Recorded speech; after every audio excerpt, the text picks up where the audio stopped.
আমি খুব কনফিডেন্ট যে আমার 17 মাসের সময়ে যে বিচারগুলো হয়েছে, যে রায় হয়েছে, যে ডকুমেন্ট আমরা প্রডিউস করেছি, এই ব্যাপারে উচ্চ আদালতে গিয়ে কোনো রকমের এই জিনিসগুলোর ব্যাপারে কোনো অপ্রমাণ হওয়ার সুযোগ নেই, জাজমেন্ট উল্টে যাওয়ার কোনো সুযোগ নেই। এবং আমি প্রথম দিন থেকে যে জিনিসটা বলেছি যে আমরা এমন সব অকাট্য প্রমাণাদি এই আদালত উপস্থাপন করেছি, শুধু বাংলাদেশে নয়, বিশ্বের যে কোনো আদালতে গেলে এই অপরাধীদের সাজা নিশ্চিত হবে, সর্বোচ্চ সাজাই নিশ্চিত হবে। সুতরাং এই কোয়ালিটি অফ এভিডেন্স মামলাতে আমরা যা কিছু দিয়েছি, অতীতের ট্রাইব্যুনালের সমস্ত রেকর্ড ঘেটে দেখবেন আমরা যে ধরনের শক্তিশালী প্রমাণ এখানে উপস্থাপন করেছি, এই ধরনের প্রমাণ কখনোই উপস্থাপন করা সম্ভব হয়নি।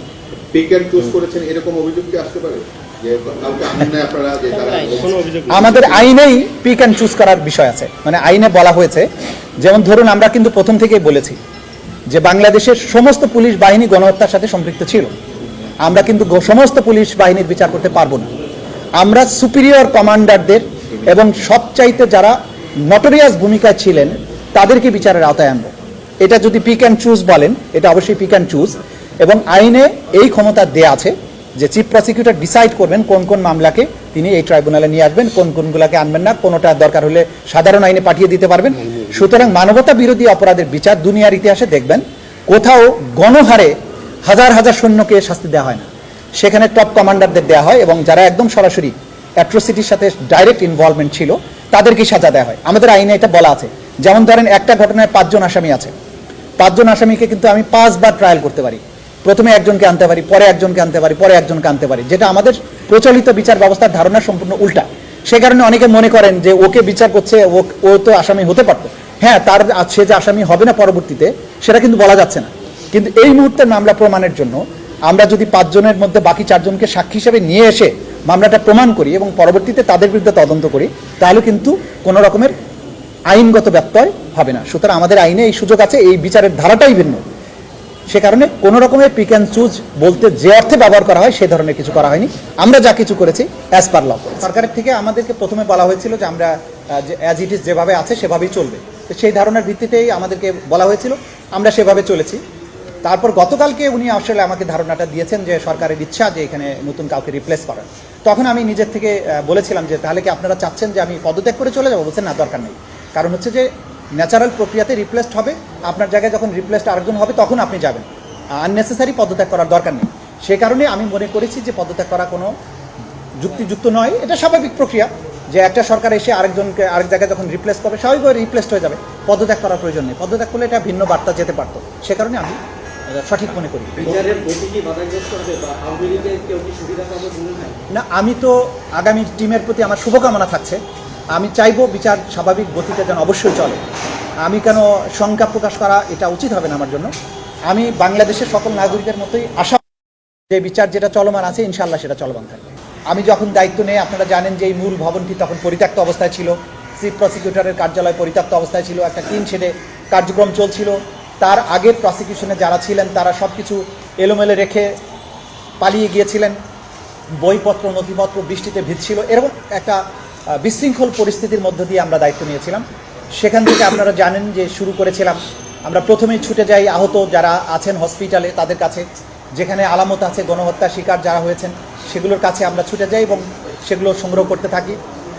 পরবর্তী সময়ে গুমের ব্যাপারে যে তদন্ত হয় সেগুলোর ব্যাপারে আমরা কাজ করি এবং এই কাজ করার মাধ্যমে আপনারা জানেন যে একটা কঠিন সময়ে যে কঠিন চ্যালেঞ্জ ছিল সেগুলোর মধ্য দিয়ে আমরা বিচার প্রক্রিয়াকে এগিয়ে নেওয়ার চেষ্টা করেছি।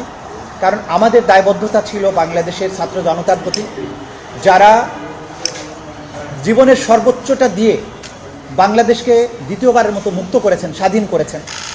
তাদের এই শহীদ পরিবারের সহযোগিতা পেয়েছে। আমি আজকের দিনে বিশেষভাবে স্মরণ করব যে শহীদ পরিবারের সদস্যরা যারা আমাদের উপর আস্থা রেখেছিলেন, আমাদের কাছে এসছেন, সাক্ষ্য দিয়েছেন, আমাদের তদন্ত কাজ, আমাদের বিচার কাজে সাহায্য করেছেন।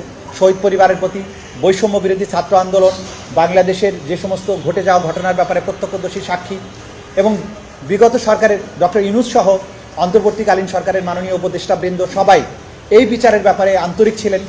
তারা আমাদের সর্বাত্মক সহযোগিতা দিয়েছেন, ট্রাইব্যুনাল পুনর্গঠন করেছেন, এখানে বিল্ডিংগুলোকে নতুন করে সাজিয়েছেন। সুতরাং সেই চ্যালেঞ্জের মধ্য দিয়ে আমরা যে দায়িত্বটা পালন করেছি, আজকে যে পর্যায়ে এসেছে বিচার একটা গতিশীল পর্যায়ে আছে।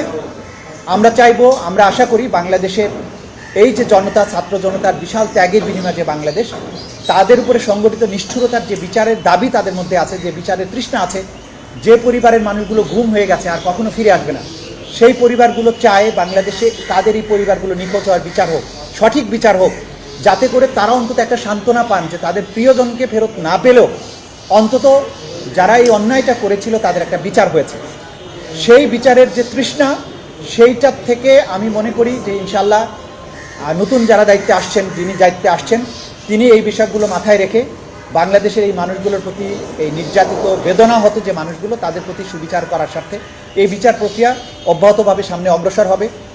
আমি তো মনে করি কোনো শঙ্কার কারণ নেই, এটা স্বাভাবিক প্রক্রিয়া। রাজনৈতিক সরকার যখন নতুন সরকার দায়িত্ব নেয়, নির্বাচিত সরকার, স্বাভাবিকভাবেই তাদের রাষ্ট্রের বিভিন্ন জায়গায় তারা তাদের পছন্দনীয় লোকজনকে বসাবেন, এটা হচ্ছে স্বাভাবিক নিয়ম। একদল যখন ক্ষমতার থেকে চলে যায়, আমি এখানে নিয়োজিত হয়েছিলাম অন্তর্বর্তীকালীন সরকারের সময়, এখন নতুন সরকার এসছেন, তারা তাদের পছন্দের লোককে, তাদের কাজের সুবিধা, তাদের নিজস্ব পরিকল্পনা আছে, তারা নিশ্চয়ই সেই অনুযায়ী এখানে বসিয়েছেন। আমার পক্ষ থেকে তাদের জন্য সর্বাত্মক শুভকামনা থাকলো, সহযোগিতা থাকবে, পরামর্শ দরকার হলে আমি দেব। এবং আমি একজন সাধারণ নাগরিক হিসাবে চাইব যে বিচার প্রক্রিয়া এখানে চলমান আছে সেটার জন্য অবশ্যই অব্যাহত থাকে, বাংলাদেশে এই অপরাধগুলো পুনরায় আর কখনো সংগঠিত হতে না পারে। এটাই মোটামুটি এখনকার প্রতিক্রিয়া আমার জন্য। আপনারা সবাই ভালো থাকবেন। মিডিয়ার বন্ধুদের প্রতি আমার বিশেষ কৃতজ্ঞতা, কারণ আপনারা গত 1.5 বছরে এই ট্রাইব্যুনালকে যেভাবে সাহায্য করেছেন, যেভাবে ফোকাসড করেছেন, আমাদের বিচারের প্রয়োজনীয়তাগুলো, আমাদের বক্তব্যগুলোকে যেভাবে দুনিয়ার কাছে ছড়িয়ে দিয়েছেন, মিডিয়ার এই সহযোগিতা ছাড়া এই বিচারকে সফল করা অপূর্ণাঙ্গ হতো, সম্ভব হতো না, কঠিন হতো। মিডিয়ার প্রতি আমাদের কৃতজ্ঞতা। আপনারা অসম্ভব পরিশ্রম করেছেন। রাষ্ট্রের প্রতি, বাংলাদেশের মানুষের প্রতি আপনাদের ভালোবাসা, দায়বদ্ধতার জায়গা থেকে আপনারা এটার প্রমাণ দিয়েছেন। আমি আশা করব আপনারাও আগামীতেও এই একই ধারা অব্যাহত রাখবেন। বাংলাদেশটা আবার সবার হোক, বাংলাদেশে বিচারের পরে এমন একটা পরিবেশ হোক যে অপরাধগুলোর বিচার আজকে এখানে হচ্ছে, এই একই ধরনের অপরাধ বাংলাদেশে আর ফিরে না আসুক। কারণ আমরা আর ওই ধরনের অপরাধকে আর অ্যাফোর্ড করতে পারবো না। আবার গুম হয়ে যাবে, নাই হয়ে যাবে, যখন তখন তাকে ধরে নিয়ে যেয়ে হত্যা করবে, পুলিশ নির্বিচারে গুলি করে মানুষ মারবে, এইরকম দিন আমরা আর দেখতে চাই না। সেই কারণে সবাই মিলে আমরা কাজ করেছি।